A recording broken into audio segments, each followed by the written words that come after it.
네, 안녕하십니까. 예, 요번 시간은 우리 그 4장의 그 42번부터 문제를 풀어보도록 하겠습니다. 42번이 이제 수신자에 의한 장애 요소 4가지를 기술하시오라고 했는데, 이거 같은 경우는 이제 우리가 앞에서 그 커뮤니케이션 할 때 그 장애 요인이 있었죠. 그래서 장애 요인은 크게 이제 3가지로 나눠볼 수가 있는데, 수신자에 의해서 발생하는 장애, 그 다음에 이제 발신자에 의해서 발생하는 장애, 그 다음에 이제 일반적인 장애 요인이 있다라는 겁니다. 자, 그런데 이제 문제에서 물어본 것은 이제 수신자에 의한 장애 요소니까 우리가 한번 볼까요? 먼저 이제 수신자의 선입견 때문에 이렇게 장애가 발생할 수 있다는 거죠. 예, 그래서 그 이제 발신자가 그 이제 지식이나 정보를 갖다가 전달해 주는데 그것을 받게 되는 수신자가 발신자를 갖다가 조금 불신한다라고 한다면 아무래도 제대로 된 지식이나 정보를 전달해 줘도 수신자가 제대로 받아들이지 못하겠죠. 이런 게 또 수신자의 속단적인 그 평가라고도 볼 수가 있겠고요. 그 다음에 이제 선택적 청취. 그러니까는 뭐 자기가 듣고 싶어 하는 말만 듣는다라는 겁니다. 그런 경우에도 이제 그 장애가 생길 수 있고요. 그 다음에 이제 반응과 피드백의 부족. 그러니까 이제 그 지식이나 정보를 갖다가 받는 수신자가 반응도 뭐 뜻도 미지근하고 뭐 피드백도 제대로 해주지 않는다면 발신자 입장에서는 더 좋은 정보를 주려고 해도 반응이 별로 안 좋으니까 뭐 그만 정보를 준다든가 뭐 이럴 수도 있다는 겁니다. 이렇게 된다면 아무래도 그 커뮤니케이션에 어떤 장애가 발생할 수가 있겠죠. 자, 이런 것들이 바로 이제 수신자에 의한 장애 요소라고 볼 수가 있겠습니다. 자, 그 다음에 이제 그 43번 보도록 하겠습니다. 그 43번을 보니까 그 의사소통 과정에서 그 듣기라고 하는 것이 약 한 시간의 55%를 차지한다라고 합니다. 뭐 이렇게 중요한 어떤 그 듣기인데 이 듣기를 우리 보게 되면 크게 주의 단계, 그 다음에 이해 단계, 그 다음에 이제 무슨 단계냐고 물어본 겁니다. 예. 그래서 주의 단계, 이해 단계 다음에 무엇이냐라는 건데, 우리가 앞에서 그 듣기의 과정을 갖다가 공부한 적이 있었죠. 그래서 듣기의 과정은 일단 먼저 들어야죠. 예, 들어야 됩니다. 그래서 이제 듣는데 그냥 건성으로 듣는 것이 아니라 주의 깊게 들어야 되겠죠. 그 다음에 이제 들었으면 그것을 해석하고 평가를 해야 됩니다. 예. 그 다음에 이제 응답을 하겠죠. 그에 대한. 그래서 크게 보면, 첫 번째가 주의 단계. 듣는 것이니까 잘 주의 있게 들어야 되겠죠. 주의 단계고, 그 다음에 이제 해석이나 평가를 하는 단계를 우리는 이해 단계라고 보시면 됩니다. 발신자가 어떤 이야기를 하는지 해석하고 평가는 이해 단계. 그 다음에 이제 그 나름대로 이제 응답을 해야 되겠죠. 그래서 그걸 응답 단계라고 볼 수가 있겠습니다. 자, 그래서 정답은 응답 단계라고 하면 되겠습니다. 자, 그 다음에 이제 43호를 보도록 할게요. 박스 안에 있는 내용들을 읽고 이게 무엇을 갖다가 설명하는 건지를 갖다가 이제 우리가 적는 건데 박스 안에 있는 걸 보니까 일단은 뭐 발신자, 그 다음에 수신자, 그 다음에 메시지라고 하는 세 개의 기본적인 요소 이루어졌다. 뭐 이것만 딱 봐도 우리가 커뮤니케이션이구나라는 것을 알 수가 있겠죠.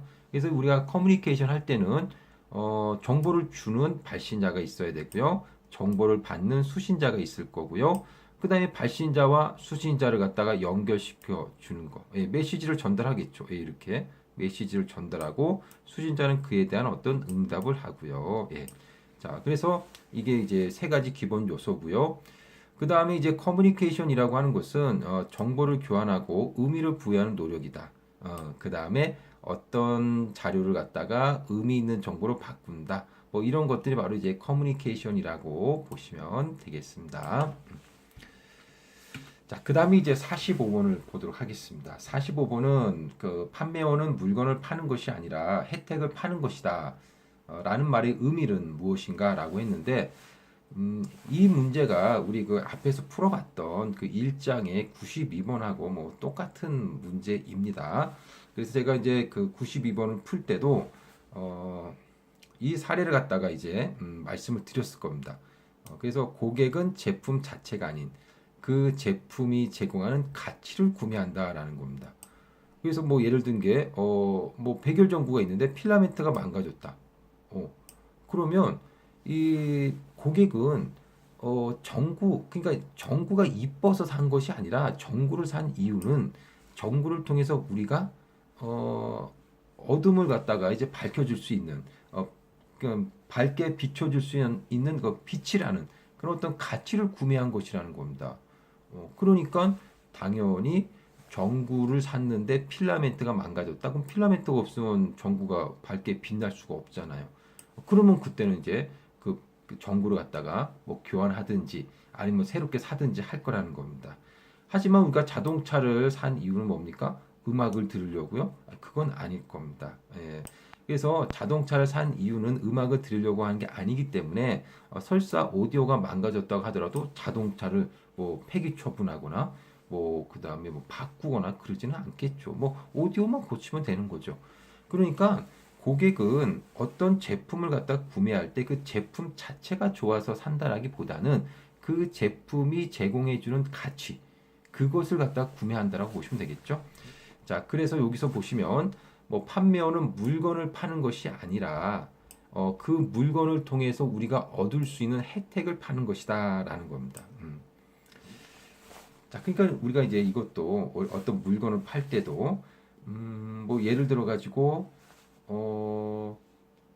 어떤 물건을 팔 때 그 물건이 좋습니다라는 말을 하기보다는 그 물건을 통해서 받을 수 있는 혜택, 그 혜택을 갖다가 집중적으로 고객에게 설명을 해준다면 좀 더 물건이 잘 팔리지 않을까 뭐 이렇게 생각이 듭니다. 자, 근데 이제 45문에서는 이제 문제의 정답은 고객 만족이라고 했습니다. 고객 만족. 그러니까 고객이 왜 만족을 하느냐? 바로 그 물건 자체가 아니라 그 물건을 통해서 얻을 수 있는 그런 어떤 혜택, 즉 고객이 요구하는 것, 그것을 갖다가 우리가 충족시켜 준다면 고객의 만족을 얻을 수 있으니까 뭐 고객 만족이라고 정답으로 한 것 같아요. 자, 그 다음에 이제 46번을 보겠습니다. 다음 괄호 안에 들어갈 말을 순서대로 쓰시오. 스크립트는 문어체가 아닌 구어체로 써야죠. 장애 대화를 하는 거니까. 그래서 구어체로 써야 되고요. 그 다음에 스크립트는 고객, 그 다음에 기업, 그 다음에 그러니까 고객도 있고 기업도 있다. 그러면은 스크립트를 실제 사용하는 사람 누굽니까? 바로 텔레마케터, 즉 상담원이죠. 상담원. 그래서 고객과 기업과 그 다음에 상담원의 입장을 고려해 가지고 작성을 해야 되겠습니다. 그 다음 계속 읽어보면요. 스크립트는 뭐뭇을 통해 텔레마케터가 실전에 활용할 수도 충분히 숙지되어야 한다. 스크립트는 우리가 이제 스크립트를 작성하잖아요. 그럼 이제 작성했으면 작성한 걸로 끝난 게 아니라 이것을 갖다가 잘 활용할 수 있도록 연습을 해야 되겠죠. 예. 그러면 이제 연습하는 것을 이제 우리가 어떻게 합니까?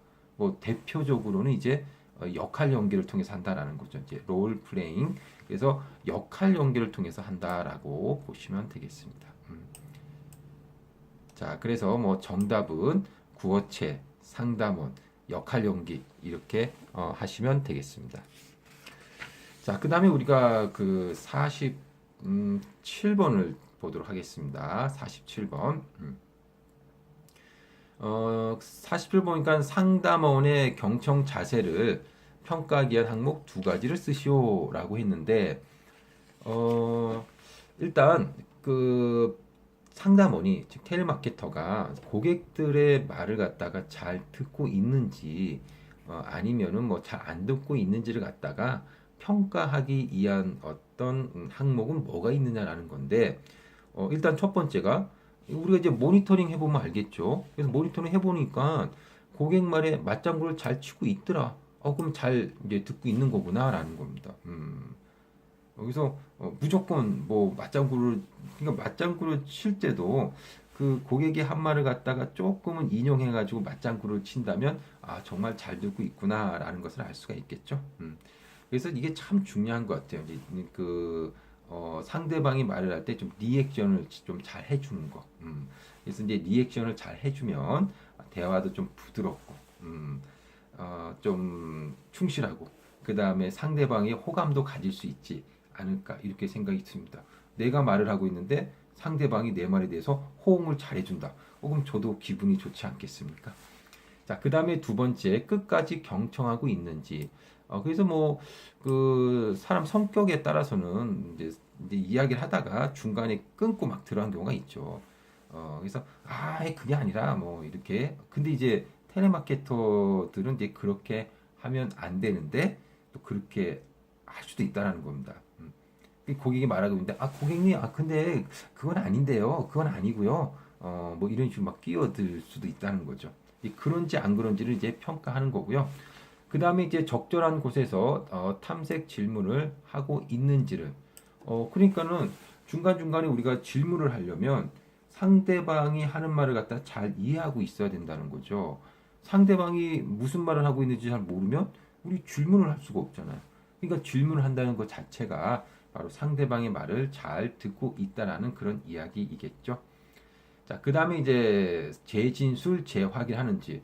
이거 같은 경우는요, 우리가 그 어느 정도 고객하고 이제 그 대화를 하고, 그 다음에 이제 마무리를 할 때, 고객이 뭐 주문한 내용, 했던 내용들을 갖다가 다시 한번 확인을 할 필요성이 있겠죠.